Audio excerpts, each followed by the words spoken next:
Dan sesuai sekali kita ada formasi ini di mana saya harap tali perhubungan antara suami isteri, ibu bapa dengan anak-anak juga dapat dikuatkan, dapat dieratkan lagi dan kita juga dapat bersama-sama dengan beratus-ratus saudara-saudari kita menghadiri formasi ini juga memberi sokongan dan bersama-sama kita berjalan dalam Kristus. Saya tidak mau panjangkan ucapan saya kerana masa diberikan kepada Romo Agong untuk berkongsi dengan kita. Terima kasih kepada penganjur-penganjur dan tim yang telah membuat persiapan untuk menjemput Romo Agong dan kamu semua ke dalam formation ini. Terima kasih. Terima kasih Yang Mulia Uskup Agung Julian Liao di atas ucapan beliau sebentar tadi. Sekali lagi kita menjemput Father Albert, Padri Pembimbing Abma, untuk memberi sedikit ucapan beliau. Persilakan Father. Terima kasih Elina dan Albert.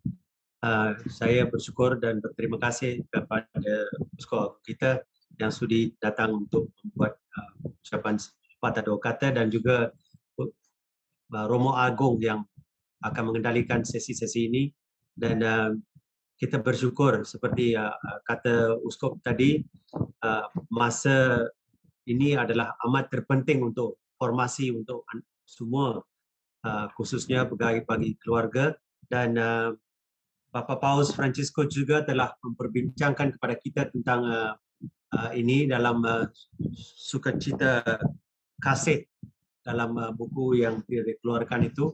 Dia amat memperdalamkan cinta kasih suami isteri supaya kehidupan keluarga menjadi aman dan damai. Dengan sebab itu kita dapat membuat satu masyarakat yang bagus di masa hadapan melalui formasi-formasi seperti ini dapat memperjelaskan penglihatan kita supaya kita mengikuti jalan Yesus untuk menemui kebenaran supaya kita semua mendapat kehidupan yang bagus. So saya menyerahkan kepada bimbingan Roh Kudus dan Father Romo kepada semua yang mengambil bahagian dalam ini dan saya kagum dan bangga kerana semua anggota ahli jawatan kuasa dengan diketuai oleh Alina dan Egbert telah membantu dengan Abma untuk menguruskan formasi ini. Semoga Allah memberkati dan bimbingan Roh Kudus akan bersama kita sepanjang 4 minggu ini untuk menerima satu inspirasi yang lebih matang untuk hidup bahagia. Amin. Amin. Terima kasih. Baik saudara-saudari yang dikasihi, untuk sesi soal jawab, sila gunakan fungsi chat dan type soalan di situ. Sebelum kita mulakan sesi kita yang pertama, mari kita berkenalan sedikit dengan penceramah kita. Mungkin ramai yang sudah kenal, sebab 6 tahun sudah Romo Agung bersama kita, tapi bagi mereka yang baru first time join seminar kita ini, sedikit pengenalan mengenai Romo Agung. Beliau telah ditabiskan pada tanggal 10 Ogos 1998 di Gereja Keluarga Kudus, Yogyakarta. Setelah ditabiskan, beliau ditugaskan untuk pengajian teologi di Fakulti Teologi Weda Bakti dari bulan Oktober 2000 sehingga Mei 2001 dan ditugaskan di Paroki Ratu Rosari di Jakarta.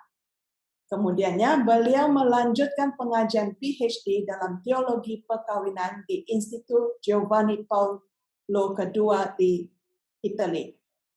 Sejak itu, beliau sangat aktif dalam memberikan seminar dan formasi kepada pasangan suami istri dan keluarga samada di Indonesia maupun di Malaysia. Beliau juga adalah penulis buku The Theology of the Body, Mengapa Laki-laki dan Perempuan Diciptakan. Buku ini yang telah diedarkan kepada semua secara percuma dalam bentuk e-book akan digunakan sebagai rujukan di sepanjang formasi kehidupan keluarga ini. Oleh itu, dengan penuh sukacita kita menjemput Romo Dr. B.R. Agung Prihartana. Dipersilakan, Romo Agung. Terima kasih, Egbert dan Elena. Selamat petang, Bishop Julian. Terima kasih untuk jemputan yang pada saya, dan juga sebetulnya ini saya senang hati, tetapi juga ada sedikit sedih karena hanya secara virtual saja kita boleh jumpa. Kalau seperti biasa kita akan jumpa dalam seminar keluarga, tetapi apa boleh buat juga karena masa pandemi ini kita hanya boleh jumpa di dunia maya macam ini. Terima kasih juga untuk Father Albert. Kita sudah lama juga tak jumpa. Baik, Bishop, Father Albert, dan juga pasangan suami istri, sisters, saya akan membagikan, akan memberikan satu sharing tentang perkawinan adalah jalan kekudusan. Mengapa? Karena ini saya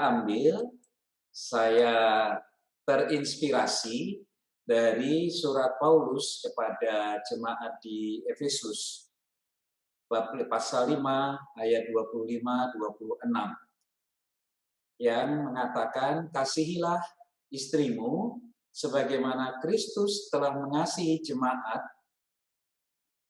untuk menguduskannya. Mengasihi jemaat dengan memberikan dirinya untuk menguduskannya sesudah ia menyucikannya dengan firman dan air dan firman. Kasih Kristus adalah kasih yang tidak hanya untuk menyenangkan hati, tidak hanya untuk supaya tidak merasa sepi, tetapi lebih dari itu, kasih Kristus adalah bertujuan untuk membuat jemaatnya menjadi hidup lebih kudus. Nah, inilah yang menjadi dasar panggilan, inilah yang menjadi dasar bagi suami istri untuk hidup sebagai pasangan. Apa yang menjadi tugas suami dan istri adalah membantu pasangannya menjadi hidupnya lebih kudus, lebih baik, lebih bersih.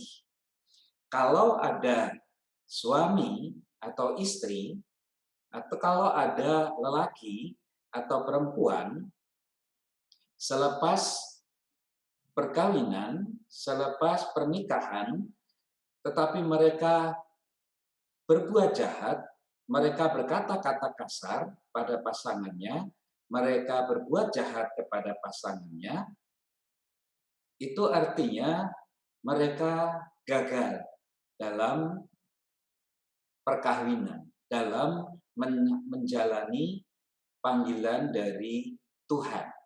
Karena apa? Setiap pribadi, setiap lelaki maupun setiap perempuan, selepas mereka disatukan oleh Allah, selepas mereka dikuduskan oleh Allah, mereka sepatutnya, mereka semestinya satu dengan yang lain membantu untuk hidupnya lebih baik lagi.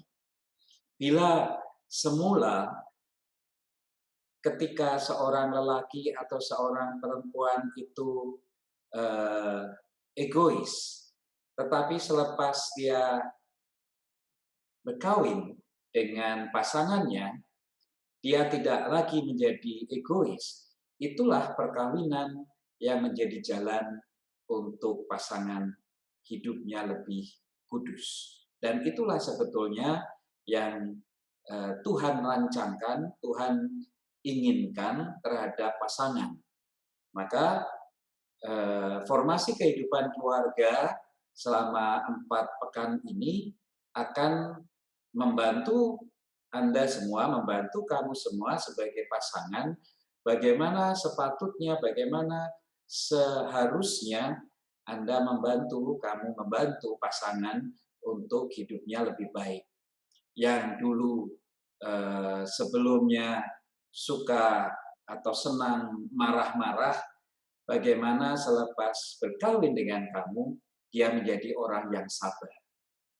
Sebelum berkawin, seseorang itu hanya memikirkan apa yang dia suka, apa yang dia senang, tetapi setelah berkawin dengan kamu, dia sepatutnya dia boleh dibantu untuk menjadi lebih perhatian, lebih peduli pada keluarga. Itulah yang sebetulnya menjadi tujuan, menjadi keinginan Tuhan atas pasangan-pasangan yang disatukan dan diberkati. Nah, tapi kita sebelum berkongsi mengenai perkawinan adalah jalan kekudusan, saya pada perjumpaan yang pertama, session yang pertama ini, mau membagikan mengapa lelaki dan perempuan itu dicipta oleh Tuhan. Saya ingin membagikan satu refleksi, satu renungan yang patut kita sedari, patut kita fahami mengapa kita diciptakan oleh Allah sebagai lelaki dan perempuan.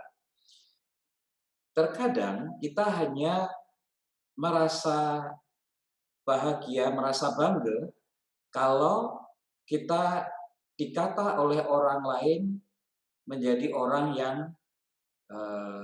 handsome, orang yang cantik, orang yang pandai, orang yang sungguh baik.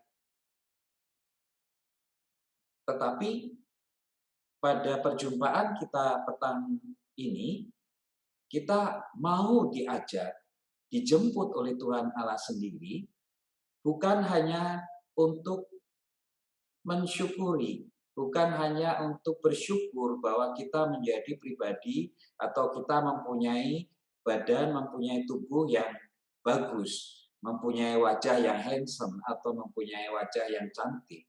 Tetapi Tuhan Allah menjemput kita untuk bermenung apa sebetulnya, apa sebenarnya yang Tuhan inginkan atas hidup kita, atas tubuh kita, atas diri kita dalam kehidupan berkeluarga maupun terlebih dalam hidup perkawinan.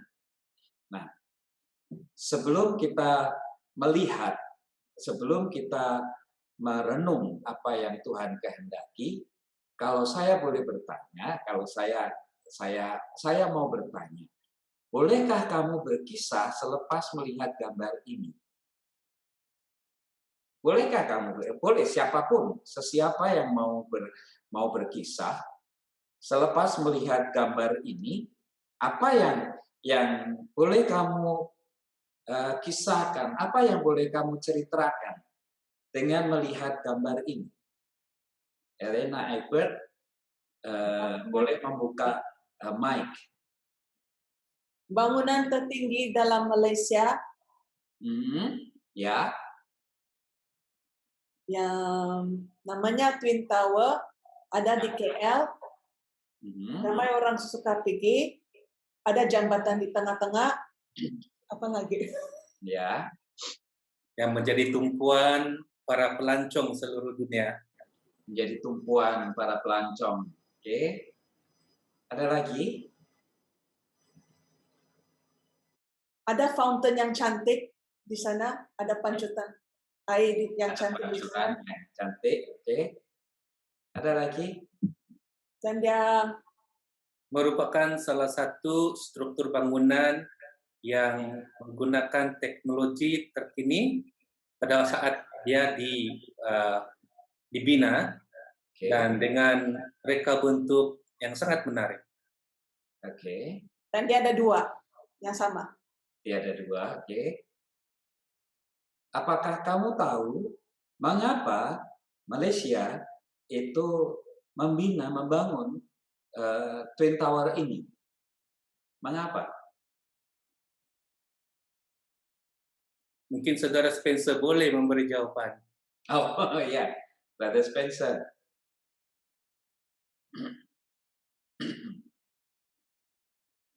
Apa sebetulnya yang menjadi alasan kerajaan? Apa sebetulnya yang menjadi alasan Malaysia, Kuala Lumpur untuk membina gedung yang cantik macam ini? Apa alasannya? Mungkin pandangan kerajaan pada waktu itu mau menjadikan Malaysia terkenal lepas tu mempunyai satu kebanggaan, bangunan menjadi satu kebanggaan untuk negara. Ya. Oke. Itu secara asas. Ya, kerajaan ingin supaya seluruh dunia tahu kalau melihat bangunan ini, oh ini adalah Malaysia, ini adalah Kuala Lumpur. Kerajaan mau bangga dengan bangunan macam ini. Oke, bagus. Lepas ini, bolehkah kamu berkisah selepas kamu melihat gambar ini? Pasti kamu semua tahu siapa ini. Ya, Princess Diana dengan Mother Teresa. Ya, Dua tokoh yang merupakan aktivis kemanusiaan. ya. Dan dua-dua merupakan satu tokoh yang sangat disayangi oleh ramai orang. Ya. Ya, di seluruh dunia. Ya. Apakah kamu mengenal karakter 2 orang ini? Dua nih kalau bagi saya mereka jenis yang sangat rendah hati, humble. Yang tidak mengira background orang yang ditolong dia. Macam Princess Diana, dia walaupun orang itu mengidap AIDS, tapi dia tidak pernah takut, dia tetap berkawan dengan mereka. Kalau Blessed Mother Teresa, Saint Mother Teresa, dia semua orang yang lemah, yang sangat rendah tuh Mother Teresa dia menolong. Oke. Ada si Cecilia dari Sandakan, dari Keuskupan Sandakan yang mengatakan bahwa mereka berdua adalah lambang cinta Tuhan. Oke, ada lagi? Di ruangan chat, dalam ruangan chat ada yang mengatakan dari Doreen, ya, 2 wanita punya hati yang baik serta dikagumi oleh semua orang. Daripada Malcolm kata 2 pribadi yang berbeza. Dua-dua ada cinta kasih. Itu daripada Paul Rossi. Ya. Oke, kita kembali ke gambar yang pertama. Tadi Brother Spencer mengatakan mungkin kerajaan ingin berbangga dengan Malaysia supaya seluruh dunia mengenal Malaysia ketika mereka melihat 2 bangunan ini, bangunan yang cantik ini. Nah, lepas itu ketika kita melihat 2 pribadi ini, ada yang mengatakan 2 pribadi yang berbeza. Yang satu kaya, yang satu miskin. Tetapi keduanya berjumpa, keduanya memperlihatkan cinta. Walaupun ada yang sakit kusta, tetapi Princess Diana dia tidak merasa takut, tidak merasa seenggan untuk berjumpa dengan mereka. Begitu juga dengan Mother Teresa. Mereka adalah simbol, mereka adalah lambang cinta Tuhan. Dia mengatakan macam ini. Nah, ini ketika kita melihat seseorang, kita tidak hanya sekedar melihat, oh orang ini cantik, oh orang ini kaya, oh orang ini tinggi badannya, oh orang ini miskin, orang ini pekerjaannya merawat orang, Mother Teresa merawat orang. Tetapi kita boleh melihat lebih jauh, lebih dalam lagi, bahwa Mother Teresa dan Princess Diana adalah lambang cinta. Mengapa? Karena mereka selalu melakukan kebaikan-kebaikan yang memperlihatkan cinta seorang manusia kepada sesama. Nah, sebetulnya Tuhan Allah mencipta manusia, mencipta laki-laki, mencipta lelaki dan perempuan, mencipta kamu dan mencipta saya, juga seperti ketika kerajaan Malaysia membina satu bangunan yang Twin Tower yang cantik ini, ingin berbangga. Tuhan Allah dengan menciptakan manusia dalam rupa dan wajahnya, dalam gambar dan wajahnya, Tuhan Allah ingin berbangga. Kalau ada makhluk lain yang melihat kita, yang melihat kamu, lepas itu makhluk itu boleh dengan dunianya, dengan kemampuannya, dia boleh melihat lebih jauh. Oh, dia memperlihatkan cinta dan kebaikan Allah. Dia adalah pribadi yang memperlihatkan kemurahan hati Allah dan sebagainya. Seperti yang tadi kamu katakan, bahwa melihat dua orang ini, mereka memperlihatkan cinta Allah, cinta Tuhan Allah. Nah, dari tubuh manusia yang kita boleh lihat, tubuh bangunan macam ini, bentuk jenis bangunan macam ini saja, kita boleh bercerita banyak tentang Malaysia, tentang Kuala Lumpur, dan ketika kita melihat gambar ini, kita boleh bercerita lebih banyak lagi tentang siapa itu Princess Diana, siapa itu Mother Teresa. Mereka yang mempunyai tubuh seperti ini dan kita-kita yang mempunyai tubuh seperti yang sekarang ini mau memperlihatkan yang ada di balik hidup kita. Paus Yohanes Paulus kedua, nah saya tuliskan di dalam buku ini, dalam buku yang boleh kamu ambil juga, The Theology of the Body, tubuh manusia dalam kenyataannya, atau memang hanya tubuh manusia yang mampu, yang dapat memperlihatkan apa yang tak kelihatan, yang spiritual, yang ilahi, yang misteri. Tubuh manusia itu memperlihatkan siapakah penciptanya. Jadi, sepatutnya ketika orang melihat saya, ketika orang melihat kamu, mereka terbantu mengenal siapakah yang membuat kamu. Siapakah yang menciptakan?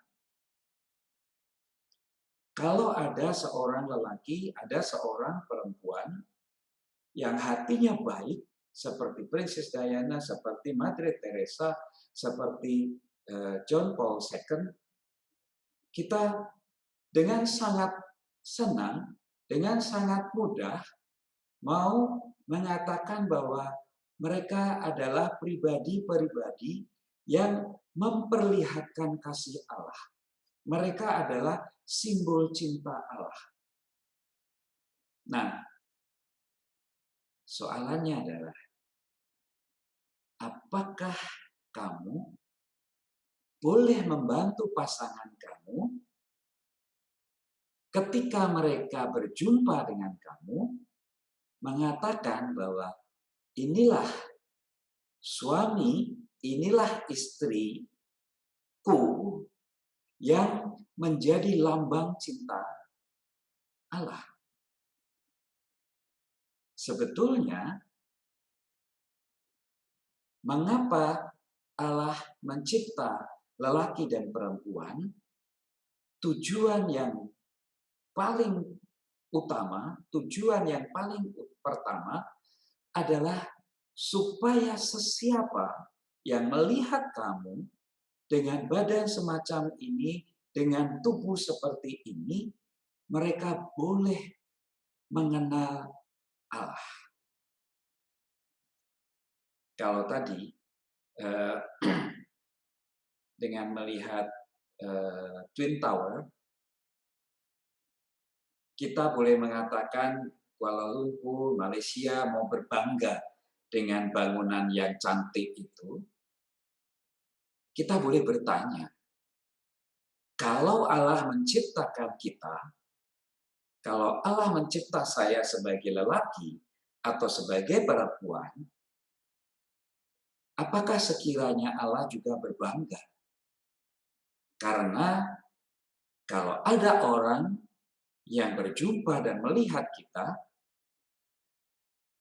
mereka akan mengatakan dia itu menjadi kebanggaan Allah. Saudara-saudari, inilah yang sebetulnya menjadi dasar dari permenungan kita, dari refleksi kita, berkenaan dengan hidup perkawinan. Perkawinan menjadi jalan kekudusan. Artinya, pribadi lelaki, pribadi perempuan yang dipersatukan, dipertemukan, dipersatukan oleh Tuhan Allah itu, mereka tidak hanya melihat pencipta yang kudus, tetapi mereka juga boleh masuk, terbantu, boleh dibantu untuk memperlihatkan kekudusan yang sudah Tuhan Allah cipta dalam dirinya. Nah, kalau kita melihat dalam slide selanjutnya, tubuh kita itu mau membuka, tubuh kita mau memperlihatkan sesuatu yang tak tampak. Apa maksud? Apa maksud? Kalau kita melihat Yesus, kalau kita memandang gambar Yesus dalam inkarnasi Yesus, kita melihat wajah Allah. Kalau Filipus bertanya kepada Yesus, Tuhan, tunjukkan pada kami, tunjukkanlah Bapa itu kepada kami, dan itu sudah cukup. Lalu Yesus menjawab, Yesus berkata, Filipus, telah sekian lama aku bersama-sama dengan kamu, namun engkau tidak mengenal aku. Barang siapa melihat aku, ia telah melihat Bapa. Dengan melihat Yesus, kita melihat Bapa. Yesus yang bertubuh manusia, dia adalah sakramen pribadi Allah. Yesus yang bertubuh manusia, dia menjadi tanda, dia menjadi jalan, dia menjadi simbol, dia menjadi sarana yang memperlihatkan wajah Allah. Kelahiran Kristus di dunia, inkarnasi Kristus di dunia, mau membantu kita semua untuk melihat wajah Allah.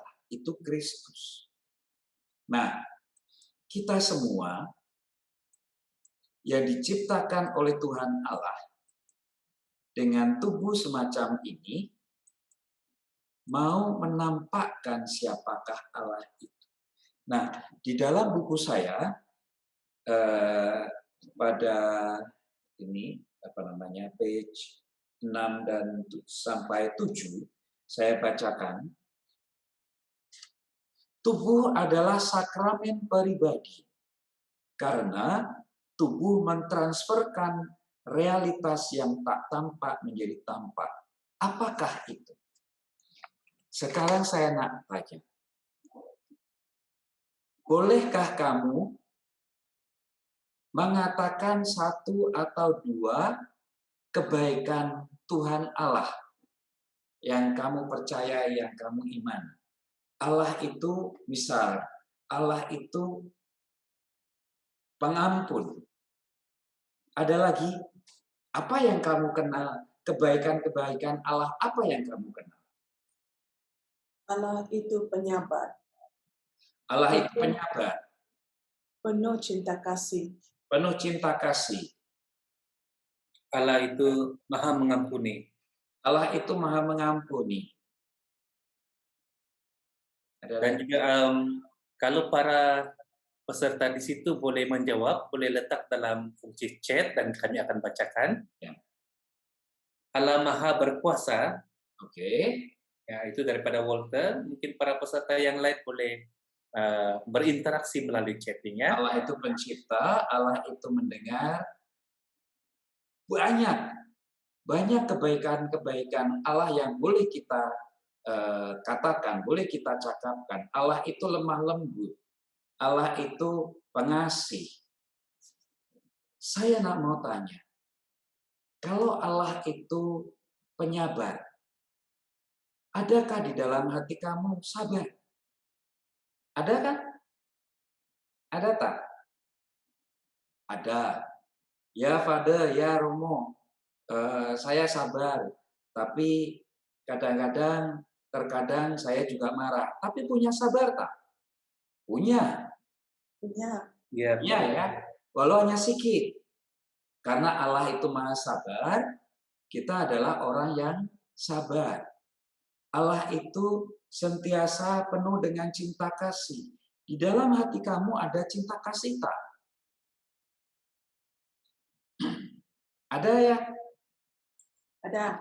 Ada. Ya Father, saya ada kasih. Tapi terkadang saya juga benci dengan orang. Ya, tapi ada kasih tak? Ada. Walau hanya sedikit. Karena Allah itu maha kasih, kita orang yang mempunyai kasih. Allah itu murah hati. Apakah kamu punya murah hati di dalam hati? Pasti ada. Oh tidak, tak setiap hari Father, tak setiap hari Bishop, tak setiap hari Romo. Ya tak apa, tapi kamu punya tak kemurahan hati? Punya. Apapun yang kita katakan dari Tuhan Allah, terkecuali Allah itu kekal. Apapun yang kita temukan dalam pribadi Allah, juga kita temukan di dalam pribadi kita.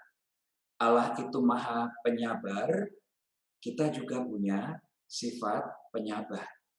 Allah itu pengasih, penyayang, kita punya sifat pengasih dan penyayang, tetapi tidak maha. Allah itu maha pengampun, kita mempunyai sifat pengampun, tidak maha. hanya sikit. Apapun yang ada kita temukan dalam pribadi Allah, juga kita temukan di dalam diri kita. Mengapa? Karena Allah mencipta kita dalam gambar dan wajahnya. Tubuh bersifat sakramental. Artinya bahwa tubuh itu menampakkan yang tak nampak, yang dimiliki oleh Allah. Allah itu penyabar, maha penyabar, Allah itu maha pengasih, Allah itu maha pengampun, Allah itu maha murah hati. Kita mempunyai semua itu dalam ukuran yang sedikit, tidak maha, tidak sebesar, tidak seluas yang Tuhan Allah punya. Karena apa? Karena kita dicipta dalam wajah dan rupa Allah, gambar Allah. Kita tidak dicipta menjadi Allah, tetapi kita dicipta dalam gambar dan wajah Allah. Jadi, apapun yang kita temukan di dalam Allah, terkecuali adalah kekal, alfa dan omega, ada yang mengatakan itu, kita menemukan kebaikan Allah itu dalam diri kita. Tubuh kita bersifat sakramental, artinya tubuh kita mentransferkan atau memperlihatkan, mengeluarkan atau membuahkan kebaikan-kebaikan yang Tuhan miliki, yang Tuhan Allah punya. Maka dasar yang paling utama untuk merenungkan siapakah kita, lelaki dan perempuan yang dicipta oleh Allah, adalah dari kitab Genesis, kitab Kejadian, pasal 2, ayat ini keliru. Pasal 1 ayat 25-26. Berfirmanlah Allah, baiklah kita menjadikan manusia menurut gambar dan rupa kita, supaya mereka berkuasa atas ikan-ikan di laut dan burung-burung di udara, dan atas ternak, dan atas seluruh bumi, dan atas segala binatang yang melata yang merayap di bumi. Saya tak paham dalam Alkitab berbahasa Melayu, apakah juga, tetapi kurang lebih lah macam ini ya. Ayat 20, keliru, bukan ayat 2, bukan pasal 2, tetapi pasal 1. Pasal 1. Pasal 1 ayat 26. Baiklah kita menjadikan manusia menurut gambar dan rupa kita. Ini keliru, bukan pasal 2. Apa yang mau dikatakan dari Alkitab, dari ayat ini? Allah mencipta manusia menurut gambar dan rupa wajahnya. Mengapa Allah mencipta manusia menurut gambar dan rupa wajahnya? Karena kemuliaan, karena kekudusan, karena keluhuran, kebaikan yang ada dalam diri Allah, ingin mau diperlihatkan Tuhan Allah melalui ciptaannya yang bernama manusia itu. Pada mulanya, Allah menciptakan langit dan bumi. Lepas itu Allah menciptakan tumbuh-tumbuhan. Allah menciptakan binatang-binatang. Allah mengatakan itu semua baik. Pada hari ke-6, Allah menciptakan manusia dalam rupa dan gambar wajahnya. Lepas itu Allah berfirman, sungguh teramat sangat baik. Oleh karena itu, ciptaan manusia, ciptaan Allah yang berupa manusia ini lebih baik lebih sempurna daripada ciptaan-ciptaan yang lain. Mengapa? Karena Allah mau, karena Allah ingin berbangga. Kalau makhluk lain melihat kita, mereka boleh mengenal Allah. Kalau kita jahat terhadap anjing, kita jahat terhadap kucing, kita jahat terhadap binatang-binatang yang lain, binatang-binatang itu tak mau mendekat dengan kita. Ya tak? Anjing kalau kita suka, kalau kita senang memukul anjing, anjing itu tak pernah mau mendekat pada kita. Atau juga ada anjing yang bila melihat kita, dia akan membalas dendam karena merasa sudah pernah kita sakiti. Kalau ada binatang yang melihat kita dan merasakan bahwa kita adalah makhluk yang jahat, dia tidak senang pada kita, dia tidak suka pada kita. Nah, kalau ada makhluk seperti ini tidak suka pada kita, boleh sedikit kita mengatakan seperti halnya kerajaan tidak akan boleh berbangga dengan bangunan-bangunan yang dibuatnya. Bangunan yang cantik, bangunan yang megah macam itu. Mengapa tak boleh membuat kerajaan bangga? Sesuatu yang aneh.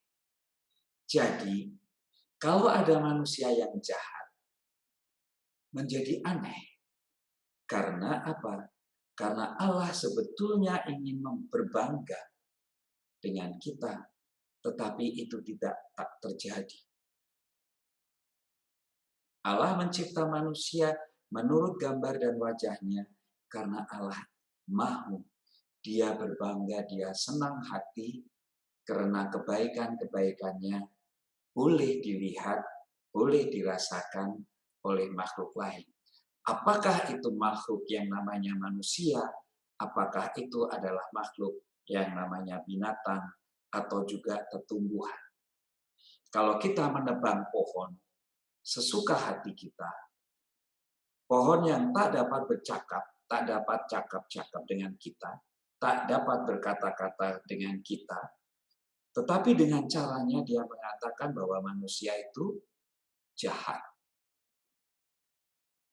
Kalau sampai ada makhluk-makhluk ciptaan Tuhan dengan caranya mengatakan semacam itu, kita boleh bermenung, kita boleh sadar bahwa sebetulnya Tuhan Allah sedih.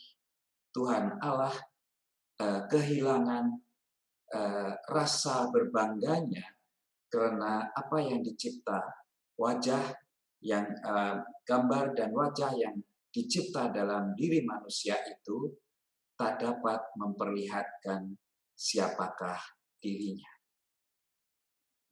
Nah, kalau kita membaca kitab Genesis, kitab Kejadian pasal 3, kita akan melihat bagaimana Adam dan Eva itu jatuh di dalam dosa. Apa maksud Adam dan Eva itu jatuh di dalam dosa?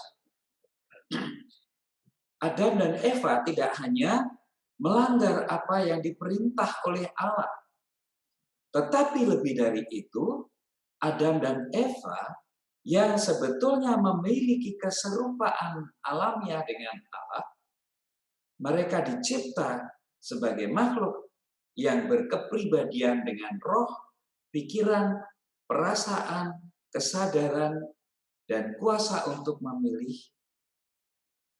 Kekudusan, kemuliaan dalam diri Adam dan Eva itu terkotori, tercemar oleh kekotoran. Nah,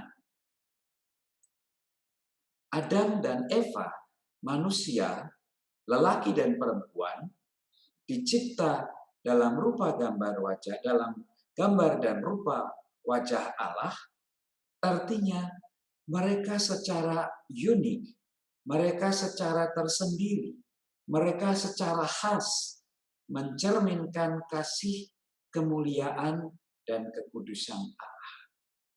Seorang lelaki mempunyai cara yang khas untuk memperlihatkan kemuliaan dan kekudusan Allah. Kristus dengan tubuh lelaki, tubuh seperti lelaki ini, manusia lelaki ini, dia memperlihatkan kebapaan Allah dengan caranya yang unik, caranya yang khas. Bagaimana seorang perempuan, seorang istri, seorang ibu memperlihatkan wajah dan gambar Allah dengan khas. Allah itu Maha Rahim. Allah itu Maha Rahim artinya Allah itu yang memberi kehidupan. Bagaimana seorang perempuan itu juga menjadi tempat kehidupan dalam keluarganya. Seorang perempuan boleh melahirkan anaknya, seorang perempuan boleh memelihara keluarganya dengan kepandaiannya memasak, dengan kepandaiannya membersihkan rumah dan sebagainya. Seorang perempuan, seorang lelaki mempunyai cara yang khas untuk mencerminkan, untuk memperlihatkan kasih Allah. Seorang lelaki, seorang suami seringkali berkata, "Pada Romo, saya tak dapat romantis pada istri saya. Kalau saya mau mengatakan I love you, saya tak dapat karena saya tak terbiasa dengan kata-kata I love you." Lepas itu saya bertanya, bagaimana kamu memperlihatkan, bagaimana kamu memperlihatkan dan memberikan cintamu kepada istri?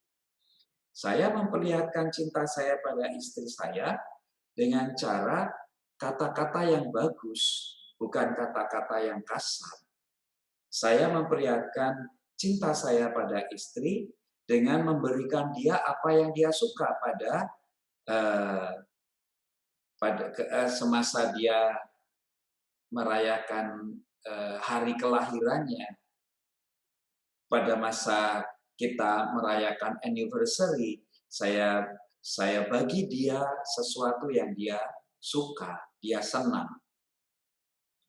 Ada orang yang tak dapat, ada orang yang tak senang, tak mudah mengatakan I love you kepada pasangannya, tetapi dia boleh memperlihatkan cintanya dengan melalui perbuatan. Seorang istri bisa jadi, boleh jadi tak dapat juga mengungkapkan I love you tiap hari. I love you darling. Aduh Father, tidak boleh mencium di depan orang lain. Aduh Father, malu Father. Tetapi seorang istri dapat memperlihatkan cintanya, misalnya dengan membuatkan kopi untuk suaminya. Dia boleh membuatkan masakan untuk suaminya. Dia boleh membuatkan kue untuk suaminya. Seorang istri, seorang suami mempunyai cara yang khas untuk memperlihatkan kasih itu. Seorang manusia mempunyai caranya sendiri-sendiri, mempunyai cara tersendiri untuk memperlihatkan kebaikan Allah itu. Nah, Adam dan Eva keluar dari Taman Eden. Mengapa? Karena kekudusan, karena kemuliaan, karena kasih yang Allah berikan, Allah tanamkan dalam diri mereka, tercemar, terkotori.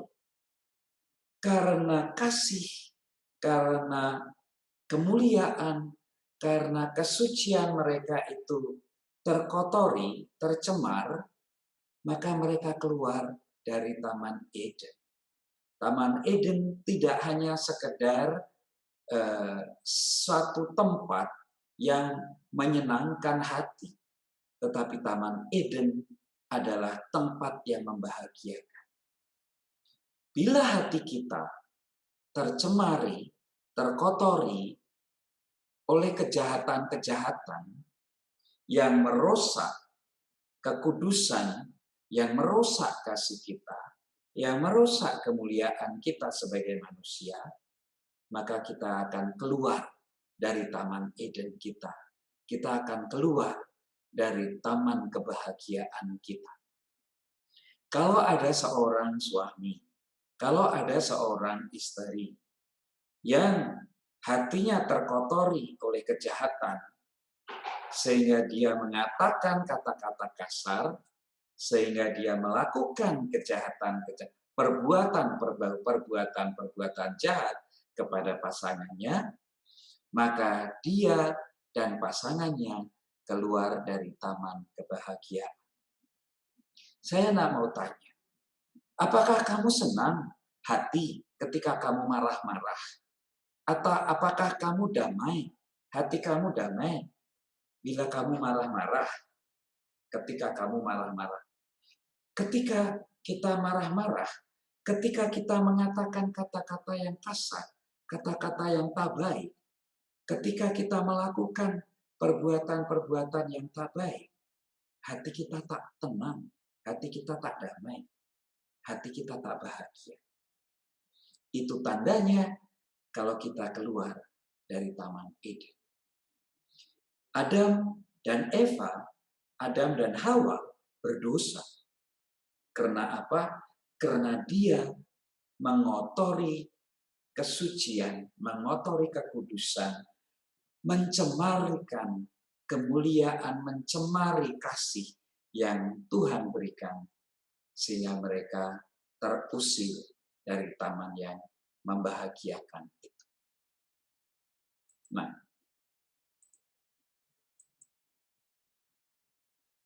untuk apa manusia itu dicipta dalam rupa wajah Allah? Supaya mereka berkuasa. Tuhan Allah mencipta lelaki dan perempuan dalam wajah gambarnya supaya mereka berkuasa atas ikan-ikan di laut dan burung-burung di udara. Kalau Allah berkuasa, semuanya akan bagus-bagus. Semuanya akan senang hati. Semuanya akan happy. Kalau Allah berkuasa, langit dan bumi itu akan teratur, akan menjadi bagus. Kalau Allah berkuasa, maka tanam-tanaman akan tumbuh dari bumi. Maka binatang-binatang, entah itu binatang yang ada di udara, ada yang di laut, dan ada di bumi, semuanya akan hidup dengan sama. Kalau Allah berkuasa, semuanya akan menjadi cantik. Seorang manusia, lelaki dan perempuan, dicipta oleh Allah supaya mereka berkuasa. Apa artinya berkuasa? Supaya mereka melakukan perbuatan-perbuatan baik. Kita boleh melihat pada kitab Genesis, kitab Kejadian yang lain. Bab 2 ayat 15. Pasal 2 ayat 15. Tuhan Allah mengambil manusia itu dan menempatkan dalam Taman Eden untuk mengusahakan dan memelihara taman itu. Jadi, lelaki dan perempuan, Adam dan Eva, ditempatkan di taman kebahagiaan bukan hanya untuk tidur, bukan hanya untuk makan, tetapi mereka ditempatkan di Taman Eden itu untuk bekerja, untuk mengusahakan, untuk memelihara, supaya Taman Eden itu tidak rusak.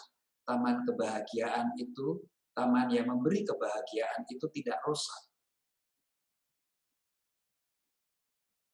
Allah menciptakan suami, menciptakan istri, supaya mereka bekerja, Dan dengan bekerja itu, taman kebahagiaan yang adalah keluarga tidak rusak, tidak hancur. Adam dan Eva, lelaki dan perempuan, dicipta Tuhan Allah, dipersatukan, lepas itu ditempatkan di Taman Eden. Keluarga, rumah kita adalah Taman Eden kita. Tuhan Allah meletakkan kita di Taman Eden, di keluarga, di rumah kita, bukan hanya untuk makan dan tidur, tetapi untuk berbuat, untuk mengusahakan dan memelihara Taman Eden kita sendiri masing-masing, supaya taman yang membahagiakan itu tidak rusak, tidak hancur. Jadi kalau ada seorang suami, ada seorang istri yang pulang ke rumah hanya tidur dan makan, maka hidupnya tidak sesuai dengan Alkitab. Karena apa? Karena Tuhan Allah memberikan Taman Eden, yaitu keluarga dan rumah itu untuk dipelihara, bukan hanya untuk tempat tidur. Mengapa manusia itu dicipta untuk berkuasa? Supaya mereka dengan kuasa itu manusia itu mengatur, menata kehidupan di dunia ini. Mengapa manusia diperintah Allah untuk bekerja? Berdasar Alkitab, manusia itu adalah ciptaan yang merupakan buah kerja Allah, Sang Pencipta. Maka di dalam diri manusia sudah ada unsur bekerja. Jadi, kalau ada manusia yang tak bekerja, itu dia tidak mencerminkan wajah Allah. Jadi kalau ada bekerja itu apa? Bekerja itu tidak hanya sekedar mencari uang, tetapi berbuat baik, melakukan semua kebaikan-kebaikan yang boleh kemudian memberikan kebahagiaan, menghasilkan kebaikan, dan memberikan keselamatan bagi orang lain. Seorang istri seringkali berpikir bahwa dirinya tak bekerja karena dia hanya di rumah saja, hanya membersihkan rumah, hanya bersih-bersih rumah, hanya menyapu rumah, hanya menata rumah yang supaya menjadi rapi, mencuci pakaian. Jadi tidak bekerja karena apa? Karena tidak menghasilkan uang. Salah. Bekerja menurut Alkitab, terlebih kitab Kejadian, kitab Genesis bab 2 ayat 15. Manusia diletakkan di Taman Eden untuk mengusahakan dan memelihara. Mengusahakan dan memelihara artinya bekerja. Bekerja artinya melakukan sesuatu yang menghasilkan kebaikan dan keselamatan. Seorang istri dengan membersihkan rumah, dengan mencuci pakaian, dengan memasak dan melakukan pekerjaan-pekerjaan rumah, dia melakukan sesuatu yang menghasilkan kebaikan untuk seisi rumah, dan rumah itu akan mengalami keselamatan. Salah satu jenis keselamatan, salah satu bentuk keselamatan itu adalah kesehatan. Jadi, saudara-saudari, apa yang mau Tuhan katakan kepada kita dengan berfirman, baiklah kita jadikan manusia dalam rupa dan gambar wajah Allah, dalam gambar dan rupa wajah kita. Allah mau supaya sesiapa yang berjumpa, yang melihat kita, dia boleh merasakan, dia boleh mengalami, dia boleh menikmati kebahagiaan karena kebaikan-kebaikan yang ada dalam diri kita. Itu yang ingin saya bagikan pada saudara-saudari, pada pasangan semua yang hadir, yang berjumpa dalam formasi keluarga, kehidupan keluarga malam hari ini. Kalau Bishop Julian, Romo Father Albert mau menambahkan, sila saja.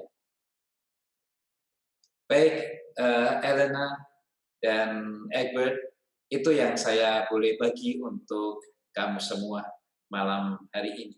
Terima kasih.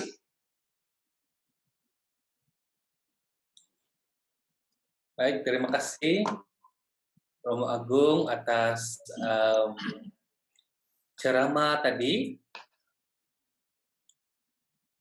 Oke.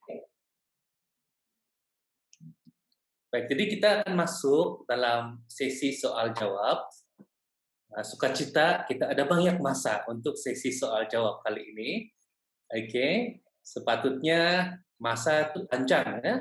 Ya. Tapi kita bagi ruang yang banyak supaya sesi interaksi antara Father dan juga para peserta boleh dilaksanakan dalam sesi Zoom ini.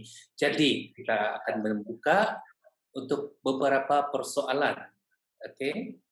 Dan kepada para peserta, saudara-saudari yang terkasih, Anda boleh bertanyakan soalan kepada Father Romo ataupun kepada Uskup Agung kita.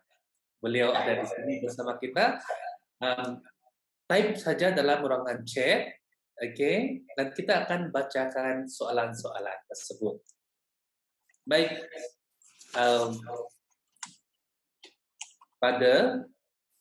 saya amat tertarik dengan satu perkataan ataupun satu ayat daripada John Paul II, ya, yaitu yang seperti mana Father tadi ulas, hanya tubuh yang mampu dapat perlihatkan apa yang tidak dapat diperlihatkan. Ya. Ini merupakan salah satu falsafah ataupun teologi yang amat dalam ya. Ya. Bagaimana macam pemahaman diri saya, sekiranya orang melihat saya, mereka juga dapat melihat Tuhan pencipta. Dan dengan segala sifat-sifat saya sendiri seperti penyabar, penyayang, lemah lembut atau pemarah, pembolos dan lain-lain, sama ada sifat positif dan sifat negatif. Ya. Bagaimana dengan ini? Hanya dengan melakukan kerja di rumah dapat menampakkan diri kita sendiri oleh orang lain, nampak kita dan juga nampak Tuhan. Ya. Boleh langsung jawab, Kak? Oke. Boleh. Oke. Kita sering mendengar, Elena Egbert itu pasangan Katolik ya. Orang Katolik itu bagus-bagus ya. Orang Katolik itu sabar ya. Orang Katolik itu, saya sering sekali mendengar macam ini. Romo, Father, orang Katolik itu kalau berkawin tidak boleh bercerai ya, sampai mati. Ya, itulah yang dikenal oleh ramai orang. Mereka yang bukan Katolik, mereka selalunya mengatakan bila berjumpa dengan saya atau berjumpa dengan kita, mengapa pasangan Katolik tidak boleh bercerai? Itu sesuatu yang sangat berharga, yang sangat tinggi arti dan nilainya. Karena apa?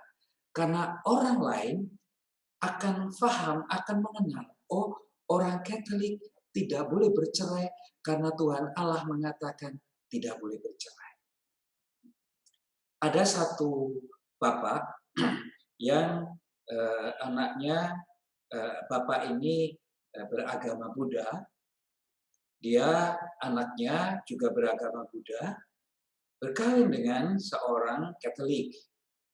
Lepas itu, selepas dari pemberkatan perkawinan, saya bertanya kepada Bapak itu, Bapak, mengapa Bapak mengapa Bapak mengizinkan anak Bapak yang Buddha ini berkawin dengan seorang Katolik? Apa jawab Bapak itu? Romo, saya mengatakan menasihati anak saya, kamu boleh berkawin hanya dengan 2 orang.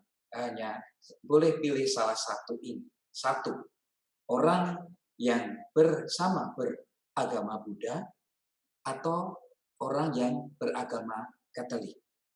Kristen. Lepas itu saya terkejut. Mengapa Bapak? Dia mengatakan begini, Romo, saya paham seorang Katolik, seorang Kristen, kalau dia berkawin, dia tidak akan pernah berpikir tentang bercerai. Bukankah ini sesuatu yang luar biasa?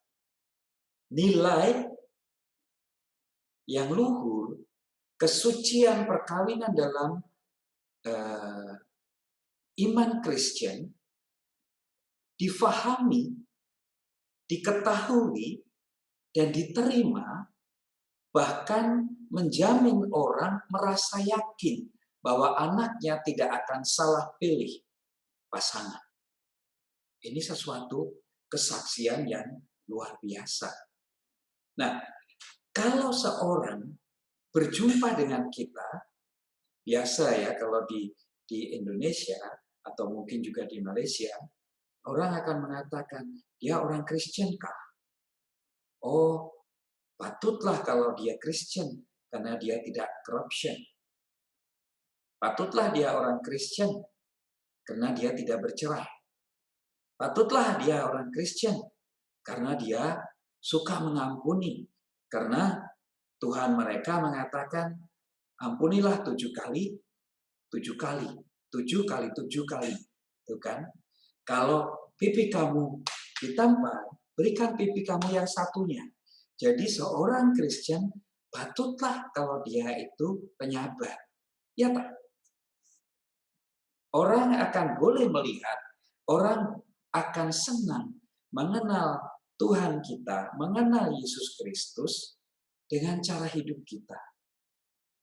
Seorang istri yang tadi Egbert katakan, yang tidak bekerja di kilang, tidak bekerja offshore, apalagi tidak bekerja di office, dia hanya bekerja di rumah, memasak, mencuci pakaian, membersihkan rumah. Ada jiran yang melihat. Lalu jiran itu bertanya, mengapa kamu senang saja disuruh, diperintah suamimu untuk di rumah, tidak bekerja di office, tidak bekerja di kilang dan sebagainya. Mengapa kamu senang-senang saja di rumah? Istri itu mengatakan, oh saya bekerja untuk keluarga saya. Kalau saya tidak memasak, lepas itu suami dan anak-anak saya makan di kedai makan, lepas itu masakan yang di kedai makan itu tidak bersih, mereka sakit perut. Kalau saya masak sendiri, saya tahu makanan ini bersih, makanan ini sehat, dan suami, anak-anak saya senang memakan masakan saya. Mereka happy makan makanan masakan saya. Oh begitu. Mengapa begitu? Karena di dalam ajaran iman Kristen mengatakan, hai istri, tunduklah, taatlah kepada suamimu. Taat itu apa? Taat itu tidak hanya sekedar menurut apa yang dia mau, tetapi taat itu menyerahkan dirinya, memberikan dirinya, memberikan semua yang baik yang dimilikinya, sehingga suami itu merasa senang hati. Istri, taatlah kepada suamimu sama seperti kepada Tuhan. Tuhan berkata, berbuatlah baik kepada semua orang. Kalau ada yang mengatakan, bencilah musuh-musuhmu, tetapi aku berkata kepadamu, kasihilah dan berdoalah untuk mereka yang menganiaya kamu, berbuat jahat pada kamu. Nah, itu saja dilakukan. Apalagi memberikan diri untuk kebahagiaan suami. Memberikan kebahagiaan untuk keluarga. Itulah ajaran di gereja supaya seorang istri membuat suami, membuat keluarga, membuat anak-anak merasa happy. Itulah ajaran perkawinan dalam gereja Kristen, dalam iman Kristen, dalam ajaran gereja. Kita bersaksi tentang kebaikan yang boleh membantu orang lain mengenal dan memahami siapakah Allah itu. Begitu kurang lebih Egbert. Terima kasih Romo. Kita ada 2 soalan di chat ya.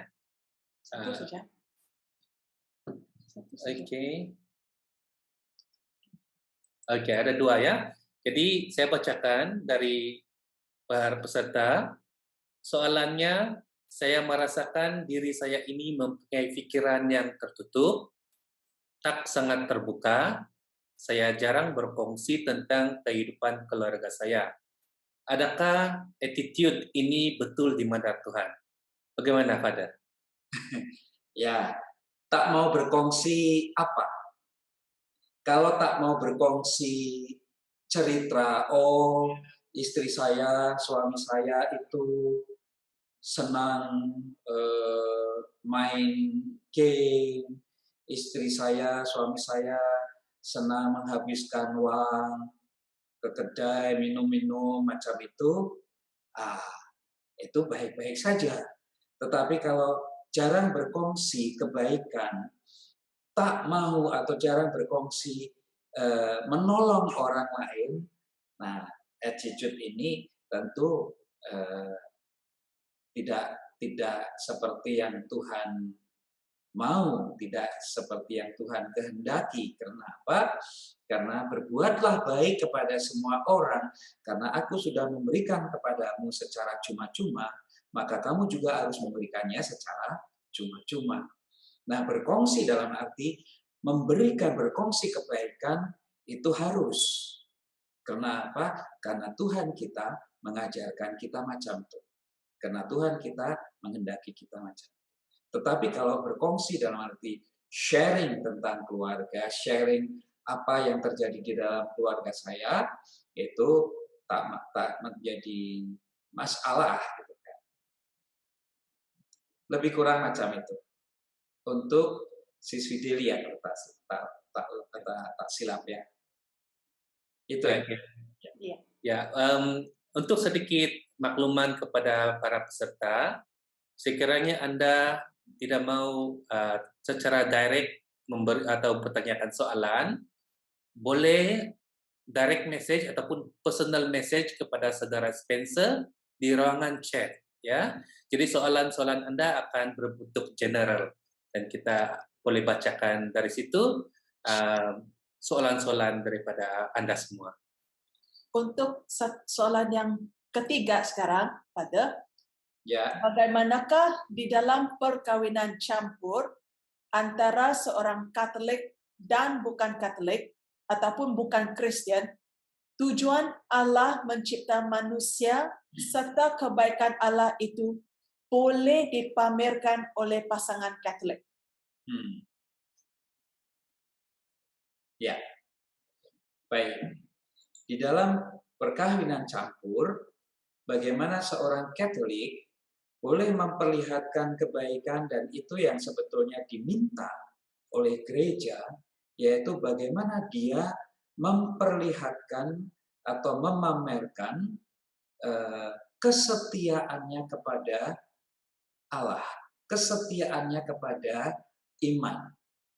Bagaimana dia boleh setia di dalam berdoa, terkadang orang yang berkawin campur, mereka di dalam hati tergoda untuk saya tak enaklah dengan pasangan saya, kalau mau makan saya harus membuat tanda salib macam ini. Udahlah, saya berdoa dalam hati, Tuhan juga tahu.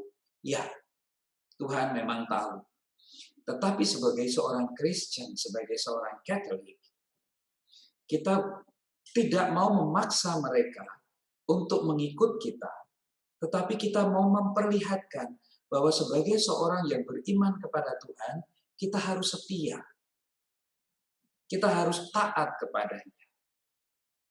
Nah, pasangan yang Katolik, pasangan yang Kristen, bila dia berdoa atau bila dia berdua dengan pasangannya yang bukan Kristen, bukan Katolik, lepas itu dia mengatakan karena dia sudah bersatu sebagai suami istri, tentunya dia tak akan takut-takut untuk mengatakan, sepatutnya dia tak takut-takut untuk mengatakan, dia tak. Nah, dia boleh mengatakan, saya berdoa macam ini karena saya bersyukur kepada Tuhan. Kamu bagaimana berdoa pada Tuhan dan mengatakan syukurmu kepada Tuhan?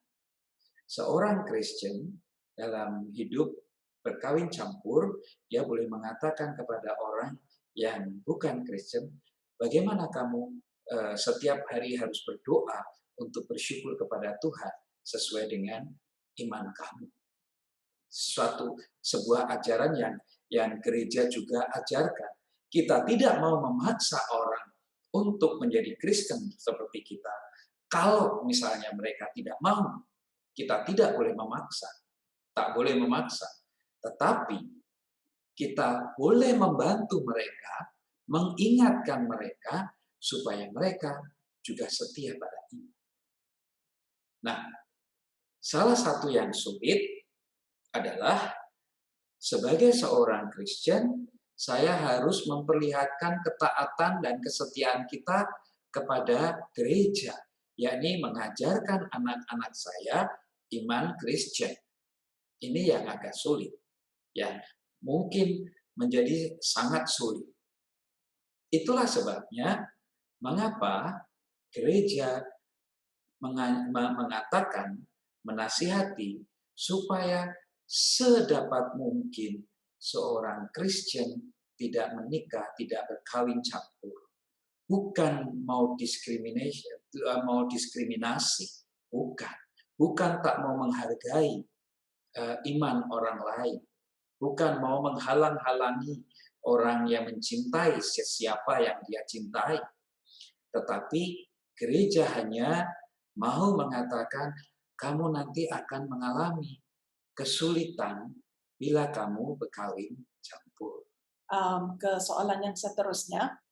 Ya, dari Dorin, ya, dia kata ada pertanyaan jiran, yaitu ya jiran dia selalu mengatakan surga di bawah telapak kaki suami. Jadinya dia selalu memprovok saya untuk bersetuju tentang itu. Perlukah saya bersetuju dengan dia? Tetapi bagi saya cukuplah saya setia dengan Allah serta suami. Urusan surga atau neraka itu biarlah Allah yang menentukan. Bagaimana pendapat Father? Ya, urusan surga atau neraka itu memang itu urusan Allah sendiri. Seperti Yesus yang mengatakan kepada dua saudara itu, Yakobus dan saudaranya itu, untuk duduk di sebelah kanan atau di sebelah kiri saya, bukan kamu yang menentukan, tetapi Allah Bapa yang di surga menentukan. Itu kan, untuk surga, urusan surga atau urusan neraka itu, biarlah Allah yang menentukan. Tetapi kalau menurut ajaran dari Santo Paulus, Rasul Paulus, pada jemaat di Efesus yang tadi saya sudah katakan juga, dari Efesus pasal 5 ayat 22, Paulus mengatakan macam ini, istri, taatlah kepada suamimu sama seperti kepada Tuhan. Tapi apa maksud? Apa artinya taat kepada suami sama seperti kepada Tuhan?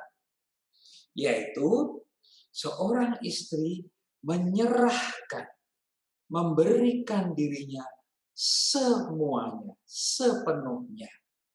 Baik yang bagus maupun yang kurang kepada suaminya. Sama seperti gereja, sama seperti jemaat, berserah diri kepada Tuhan.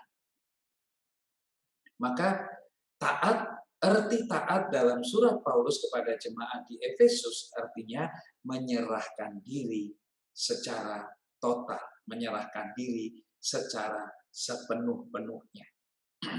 Kepada suami sama seperti kepada Tuhan. Mengapa suami disamakan seperti Tuhan?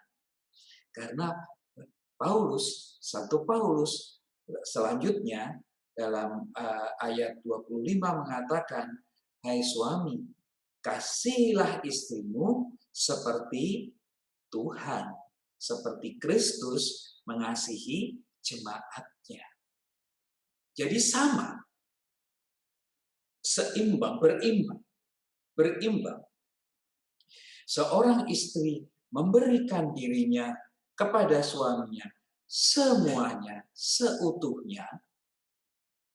Seorang suami memberikan cintanya, mengasihi istrinya, mencintai istrinya seperti Kristus mencintai jemaat. Bagaimana Kristus mencintai jemaatnya? Dengan memberikan dirinya disalib, menyerahkan nyawanya kepada jemaatnya. Supaya apa? Supaya jemaatnya itu hidup kudus. Maka surat Paulus ini sangat-sangat bagus untuk renungan suami istri. Seorang istri berserah diri sepenuhnya kepada suami. Seorang suami mencintai istrinya sepenuhnya. Bahkan seorang suami mau berkorban hidupnya. Untuk apa? Supaya istrinya bukan hanya senang berbelanja, shopping, senang menghabiskan waktu, tetapi supaya istrinya boleh hidup lebih baik, boleh hidup lebih kudus. Misalnya saja, sangat sederhana. Seorang suami mencintai istrinya hanya separuh hati. Hati yang separuh lagi diberikan pada orang lain, pada perempuan lain. Lepas itu si istri tahu. Si istri mengetahui kalau suaminya curang, suaminya berbagi hati dengan orang lain. Lepas itu si istri berpikir, daripada suami saya itu mendua hati macam itu, daripada hati suami saya dibagikan ke orang lain juga, lebih baik malam hari ini suami saya racun. Saya akan letakkan itu racun di dalam minuman suami saya supaya dia mati. Sudah saya tak dapat, dia juga tak dapat. Apa yang dilakukan suami yang tak mencintai istrinya seperti Tuhan, seperti Kristus, yang mau rela menyerahkan nyawanya untuk jemaatnya, untuk pasangannya. Seorang suami yang tak mencintai pasangannya, istrinya seperti Kristus macam itu, boleh jadi dia akan membuat istrinya berbuat jahat. Berbuat jahat artinya hidupnya menjadi tidak kudus. Kekudusannya, kesucian hatinya tercemari, terkotori oleh pikiran jahat. Saya punya uang, tapi saya bagi istri separuh. Yang separuh lagi saya simpan. Kenapa? Karena istri saya itu suka menghabiskan uang. Lepas itu saya kalau mau membeli sesuatu, saya tak punya uang, saya tak dapat. Maka saya sembunyikan separuh uang dari istri saya. Nah, istrinya tahu kalau suaminya menyimpan uang, menyembunyikan uang. Curilah uang itu yang disimpan, yang disembunyikan suaminya. Apa pemberian diri suami yang tak seutuhnya itu boleh dapat menimbulkan kecemaran di dalam hati pasangan. Maka Paulus mengatakan, suami, kasihilah istrimu seperti Kristus mengasihi jemaatnya dengan menyerahkan dirinya untuk menguduskannya. Jadi pemberian diri seorang suami akan menguduskan istrinya. Istri tidak akan cerewet, istri tidak akan marah-marah, istri tidak akan mengatakan kata-kata yang kasar dan sebagainya. Itu tandanya kudus. Begitu, Egbert Elena, lebih kurang.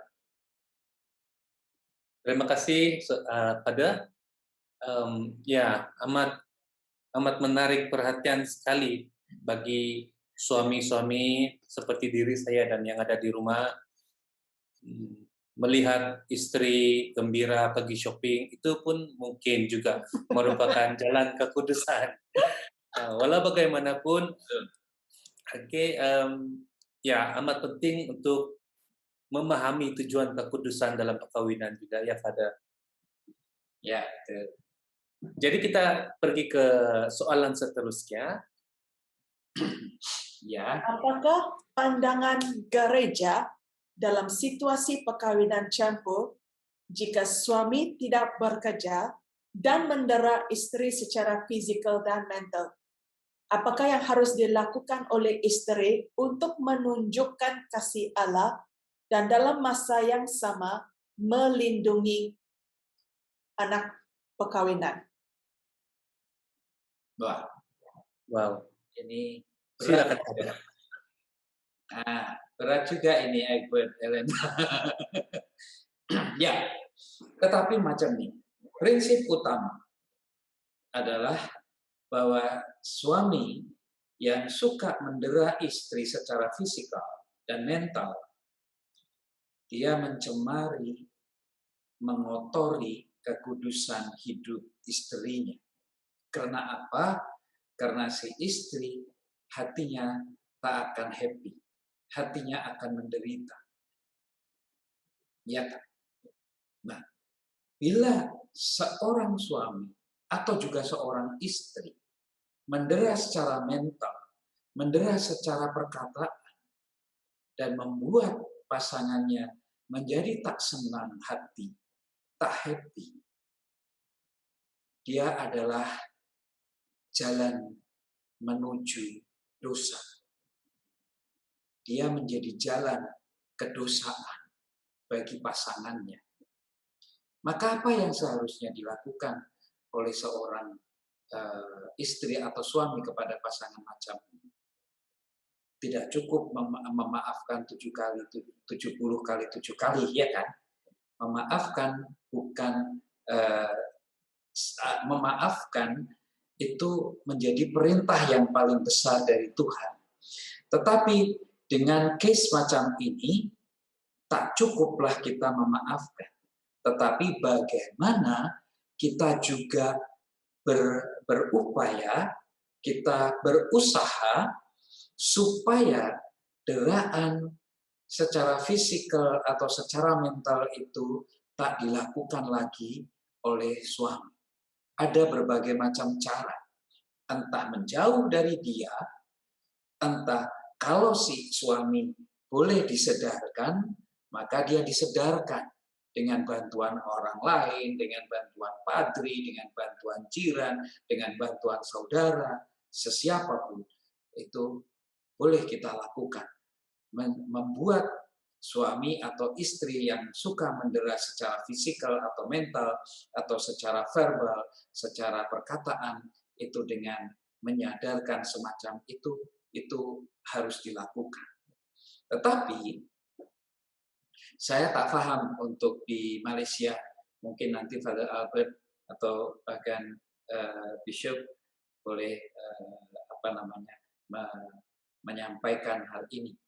Kalau di Indonesia, orang yang mengalami macam ini, pasangan macam ini, dia boleh kemudian dibantu untuk dijauhkan dari orang yang suka mendera secara fisikal, supaya dia tidak cepat mati karena deraan fisikal suami atau istri itu, atau dia tidak stres, dia tidak depression karena deraan secara mental.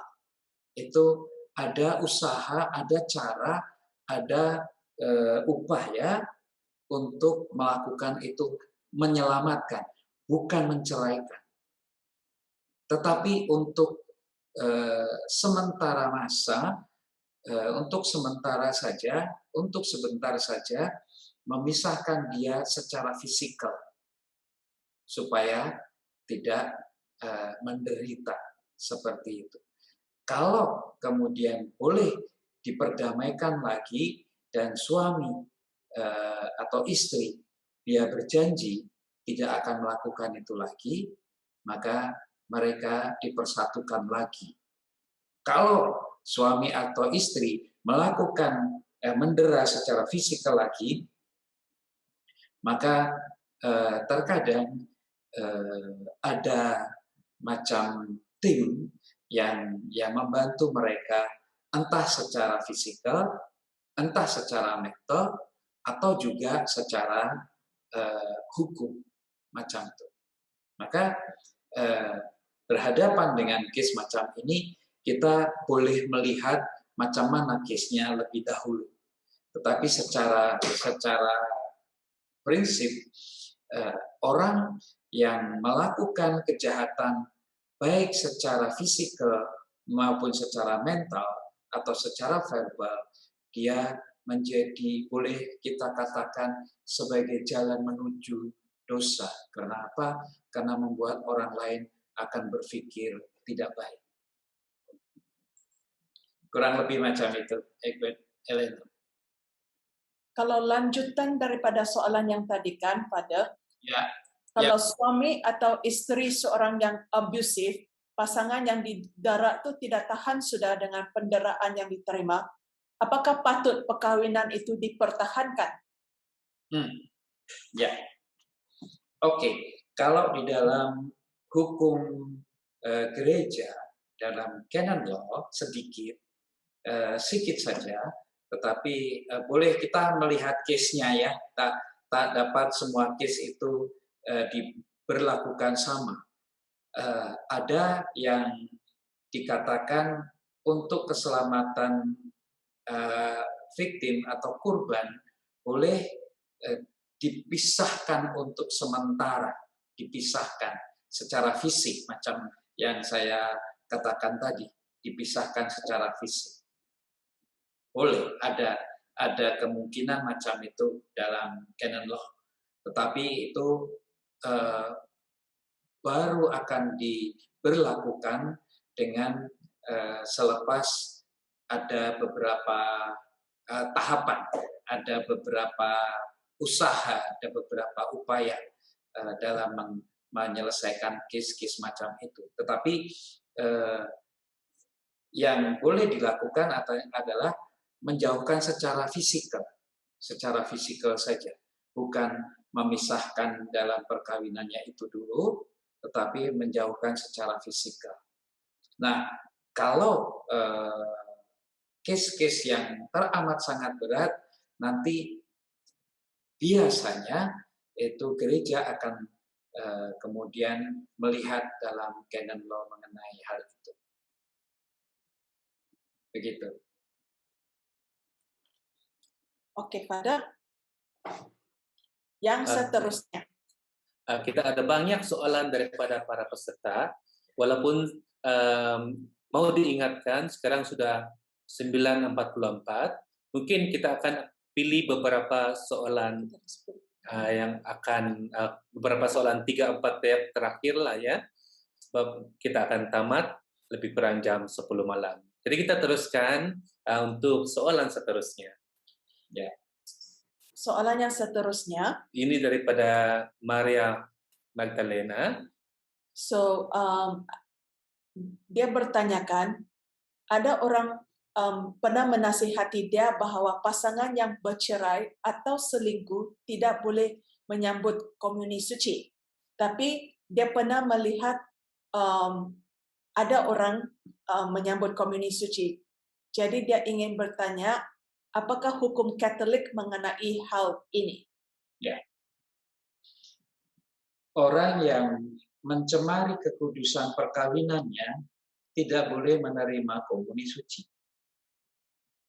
Kalau ada orang yang menerima komuni suci, padahal dia mencemari kekudusan perkawinannya, dia salah. Boleh dikatakan dia berdosa, macam itu kan. Nah, orang menyambut komuni, apa artinya menyambut komuni?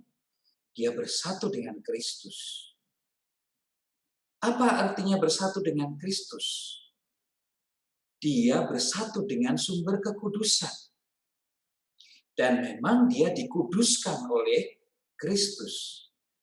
Kalau secara fisikal dia tak mau dikuduskan oleh Kristus, apakah dia boleh?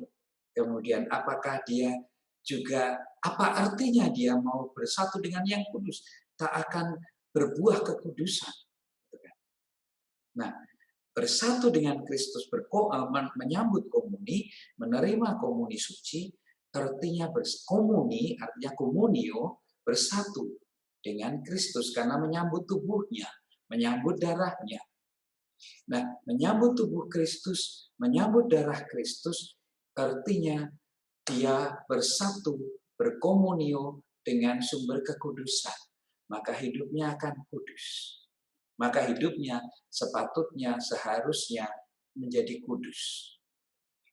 Bagaimana kita melihat orang yang bersatu dengan orang kudus, tapi hidupnya tak kudus? Sesuatu yang aneh. Ya tak? Maka tak ada artinya.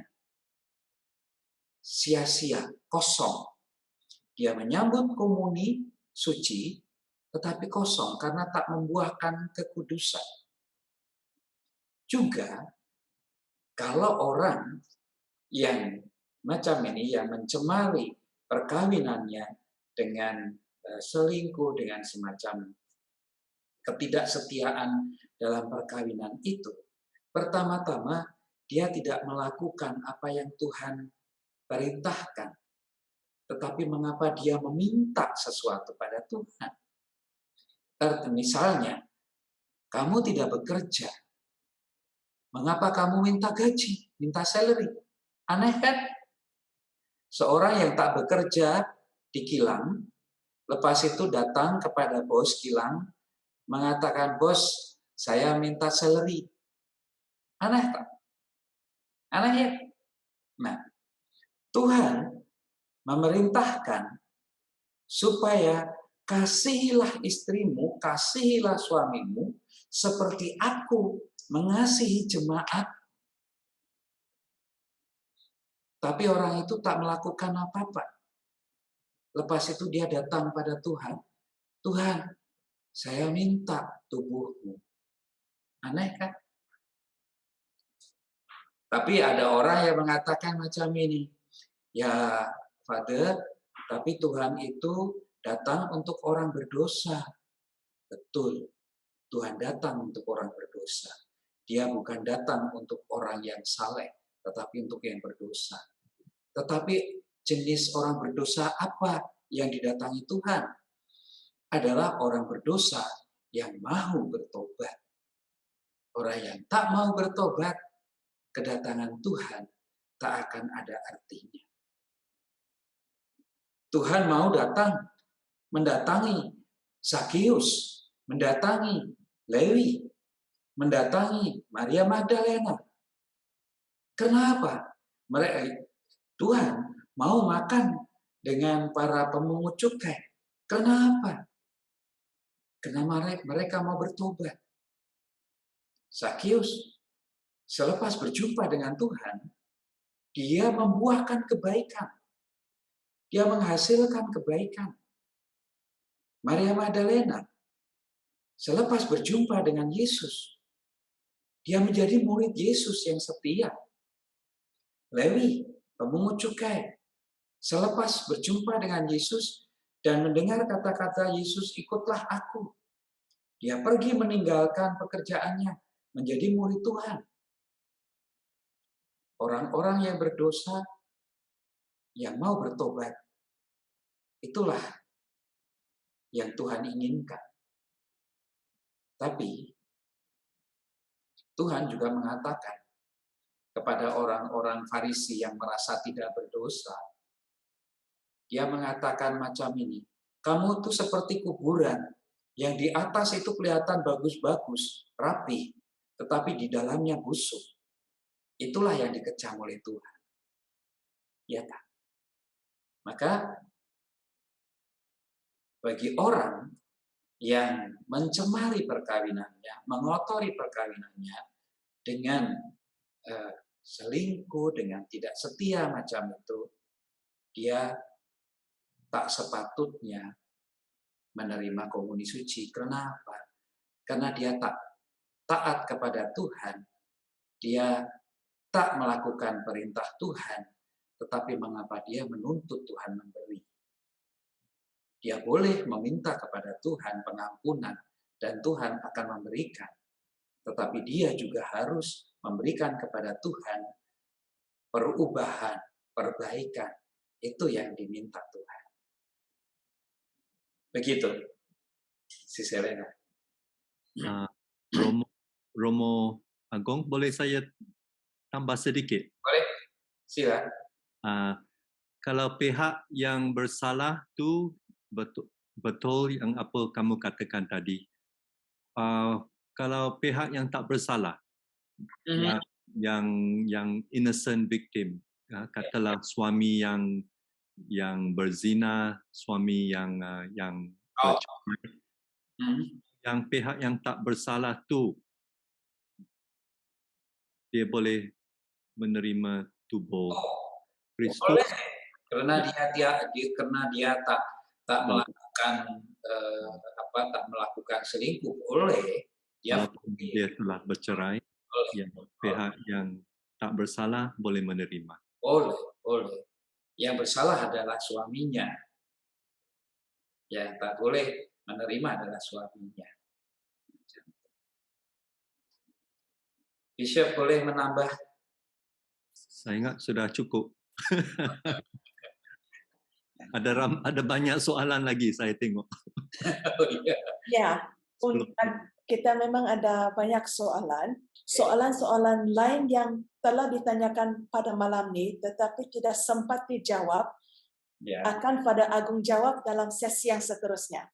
Jadi ini juga sebagai satu galakan untuk memastikan peserta join sesi yang seterusnya ya. Oke. Baik, terima kasih Yang Mulia Uskup Julian Liao dan juga Father Agung atas sesi soal jawab tadi yang sangat engaging kepada para peserta. Ya, banyak lagi soalan yang masuk ke dalam. Walau bagaimanapun kita terpaksa hentikan sesi soal jawab pada masa ini. Soalan-soalan Anda kita akan bawa ke sesi yang akan datang. So kita telah sampai ke penghujung sesi pertama formasi kehidupan keluarga kita, dan ribuan terima kasih kami ingin ucapkan kepada Father Agung dan kepada Anda sekalian, semua peserta, kerana sabar bersama-sama dengan kami semua di sepanjang 2 jam ini. Mungkin banyak masalah line internet tidak stabil. Tidak apa, kita mohon doa supaya di sesi-sesi yang akan datang semua peranti-peranti kita dapat digunakan dengan baik dan kita tiada sebarang masalah. Ya, jangan lupa sesi kita yang akan datang pada 24 Julai 2021 jam 8 malam dengan topik apakah rancangan Allah terhadap persekutuan suami istri yang merupakan kesinambungan sesi hari ini. Dan kita nasihatkan kepada semua, mohon untuk masuk Zoom seawal jam 7.50 ya. Kita akan buka waiting room ataupun sesi Zoom itu pada jam 7.50 malam. So dengan peringatan pendek ini, maka selesai sudah sesi pertama kita, dan mari kita berdoa bersama-sama dengan pimpinan Saudara Brandon, dan diakhiri dengan pemberkatan oleh Uskup Agung kita. Silakan Saudara Brandon. Oke. Marilah kita berdoa. Syukur dan terima kasih ya Tuhan Yesus atas penyertaan dan pemberkatan-Mu kepada kami semua sepanjang sesi malam ini. Semoga apa yang kami dengar dalam sesi ini dapat kami pahami dan praktikkan dalam kehidupan keluarga kami masing-masing. Jadikanlah keluarga kami sebuah keluarga yang kudus, sabar, dan saling mengasihi. Kami mohon, sinarilah cahaya cinta kasih-Mu terhadap keluarga kami semua, serta jauhkanlah kami dari apapun kuasa kegelapan. Semua ini kita berdoa dalam nama Tuhan Yesus Kristus, Juru Selamat kami. Kemuliaan kepada Bapa dan Putra dan Roh Kudus, seperti pada permulaan, sekarang selalu, dan sepanjang segala masa. Amin.